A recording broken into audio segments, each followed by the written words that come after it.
Good morning. Man, I feel very at home here. I'll just say that. And do you hire out your worship band?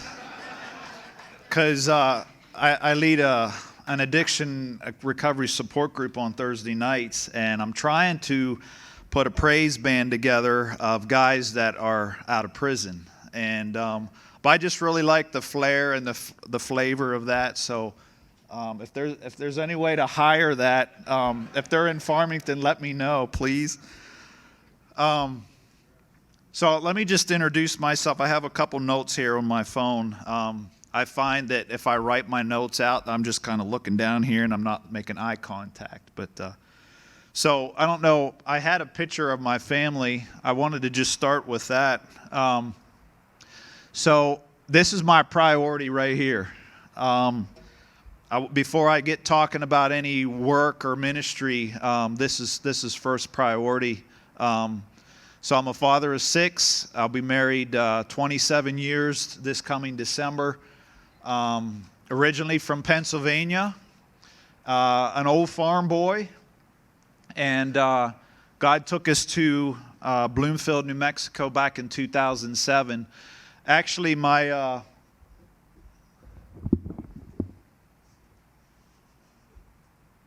so the boy to my left, his name is Noah. So we're actually going to get some opportunities to maybe come to Kansas more, because he just moved to Hays, Kansas. And so we drove right through Hays. So is it Salina or Selena? Salina, okay. I figured I'd get it right here. So I thought I heard someone say Selena, and I'm thinking, that doesn't sound right to me. But yeah. So, yeah. He moved here. He's 21, and his name is Noah. My kids. My wife's name is Rochelle, and then we got Noah, Lydia, Elijah, Mercy, Sarah, and Rama. Rama is 8 years old, and so you won't remember the ages in between. But I just wanted to give you a picture. We've been working as Brethren in Christ missionaries since 2007, and been in Bloomfield. And just a little bit highlight of how I got involved with jail and prison ministry. We went to New Mexico, not sure what exactly we were going to do. And some of you may be familiar with Ben and Eunice Stoner. They're BIC missionaries in Farmington. And so we started attending some church gatherings out on the reservation. And one thing I noticed was, where's all the men at? You had your grandmas, your mothers, your daughters, your sisters. And so I got asking around. I'm like, where's the men at? Oh, well, they're incarcerated. They're struggling with addictions and alcohol, and drug addiction.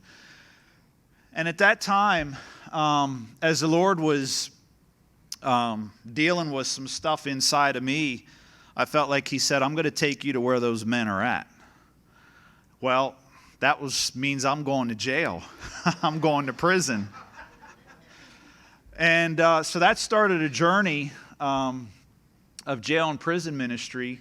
And just keep track of my notes here. So long story short, I got writing to a guy that was incarcerated for 16 years and in prison. And he was supposed to be getting out, and his name was Byron Boyd.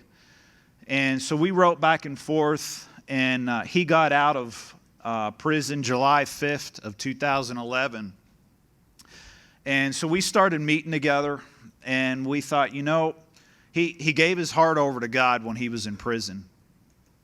And we got talking. We're like, we should start, we're here in Farmington, New Mexico, we should start a support group for guys getting out of jail and prison. And so we did that. And we were about the same age, but he called me his mentor, and I said, man, it goes both ways, brother. Because what he taught me, and I'd never done time, I have wrestled with some addictions, but I never done time. And what he taught me about institutionalization, what goes on behind the prison walls. At one point, he was one of the leaders of the Aryan Brotherhood. But he got out, and he told me so much about what happened inside of prison. And so we started this support group, and he said, well, what do we got to call it? He goes, you're my mentor. He goes, what do we got to call it? And right then when he said that, I felt like God said, I'm going to give the name through him. And so we slept on it, and the next morning he called me, and he goes, Convicted by Christ. God told me in my sleep. He said, that's what we were to name it. So we started September. We started Convicted by Christ, meeting on Thursday nights, support group for guys getting out of incarceration, wrestling with addictions. And so he got a job. The oil field is big in Farmington, and so he got a job out on the oil rigs, and it took him away from the Thursday night support group meetings. Long story short, you can go on our website, convictedbychrist.org, and read his history. But he had an ankle monitor on, and he got back into some of his old playground, some of his old playmates. And some of you are probably familiar with what that's about. And one of the last conversations that we had before he cut his ankle monitor off and went on the run, he said, Brian, he goes, I'm outside these four walls of prison, but he said, I still feel like I'm in a prison. And he goes, you don't have to be in prison to be imprisoned. So he cut his ankle monitor off, went on the run, and didn't hear. I seen his face show up on the evening news. They were looking for him. He was wanted. And long story short, he went on the run. We started Convicted by Christ September 2011, and let's see, probably the summer of 2012 he took off. And then Christmas Eve of 2012, I was getting ready to go to a Christmas Eve service. And one of the other ladies that is involved with jail and prison ministry, she called me and she said, hey, they know where Byron's at. And they have him barricaded in a concrete block building not too far from where I lived. I thought he was way out of town, didn't know where he was at. Long story short, Christmas Eve of 2012, Byron took his life. And I had a conversation with the Lord. I said, I'm done with this. This is not how I expected it to turn out. This is not what I signed up for. We became really good friends, and I just wanted to walk away from it all. And the Lord, after some time of prayer, the Lord said, you need to continue this work. I will use you. I will bring other people to help you to be a place for when guys get out of prison, they feel like the only option is not to kill themselves, not to take their life. And so, Convicted by Christ, later on we became a 501c3 nonprofit New Mexico prison ministry. And God provided the people along the way to help with that. And I remember a conversation that Byron and I had at one time. He goes, wouldn't it be cool to open up a transition program for guys getting out of prison, New Mexico state prisons that are on parole? And I remembered us talking about that. And his death put a passion and a fire in me to see that vision come to fruition. And so January 1st of 2018, Convicted by Christ, we opened up a state-approved New Mexico faith-based transition program. It's 6 months. And right away, I wanted to name it in honor of Byron. So it's called Byron's House of Hope. And at that time, I had the opportunity to work as chaplain at our local county jail, San Juan County. Worked as chaplain out there for just a little over 3 years, and that was huge training ground to become full-time director now of Byron's House of Hope. I learned a lot working as chaplain. It had, and if I didn't say this, it had between about 500, 600 inmates there. And actually, the only reason I left the chaplain work was because I couldn't keep up with all the work of that and running the transition program. So we've been up in Byron's house. We've been up and running for a little over 3 years. And let me back up a little bit. So ever since September of 2011, every Thursday night we have our support group meetings for Convicted by Christ. And it is designed for guys in and out of jail and prison, guys wrestling with addiction.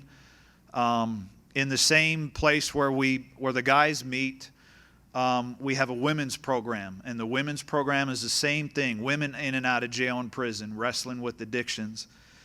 And then the next thing you know, we started having these kids show up. We had girlfriends, boyfriends coming, husbands, wives of parents that were addicted, parents that were in and out of incarceration. We're like, what we got to do with these kids?